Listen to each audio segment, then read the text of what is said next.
Today, we actually conduct an event to holding from the government and builders, developers, and then the end users together to talk about the housing affordability and availability in the regional New South Wales.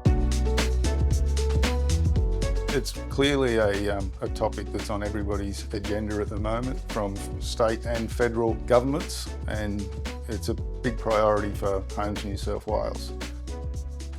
Really energising to be here and to see the passion and innovative solutions that everyone is working towards the same goal. So University of Newcastle School of Architecture and Built Environment has both the construction management and architecture disciplines who are well placed with knowledge and skills to solve some of these very complex problems the region is facing, partnering with the industry, government and other key stakeholders, including communities. We need to use research development, industry innovation to help meet the targets. That goes hand in hand with regulation and planning reform and other forms of assistance. The provision of housing is hugely important, and I think that's front and centre in the debate. But I think what's equally important is working collaboratively with people on the places that this housing is creating. Now is the time to start thinking a little bit more laterally in terms of how we're providing sustainable, affordable housing.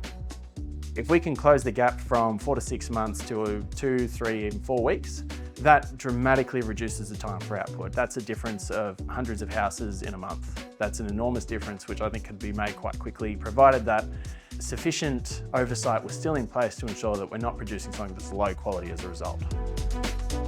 Well, I think it was interesting tonight hearing that supply is obviously a huge aspect of this, and then there is a huge skills shortage and a huge labour shortage. Just knowing that there's resources out there, including the university itself, I think it's great, and we'll definitely be reaching out to, I guess, understand more. It's fantastic to see the university really actively embracing industry and the opportunities of working together, because I think we've got seriously huge challenges, which are seriously huge opportunities, and I think together we're stronger. We'll all have to actually foster a collaborative environment where we can all work together to build something for ourselves. It feels like there's so much to be done in this space to provide more housing at a lower cost to all Australians. But I really feel that if we just make the individual steps that each of us has within our power to do, we can all start to make a difference on this together.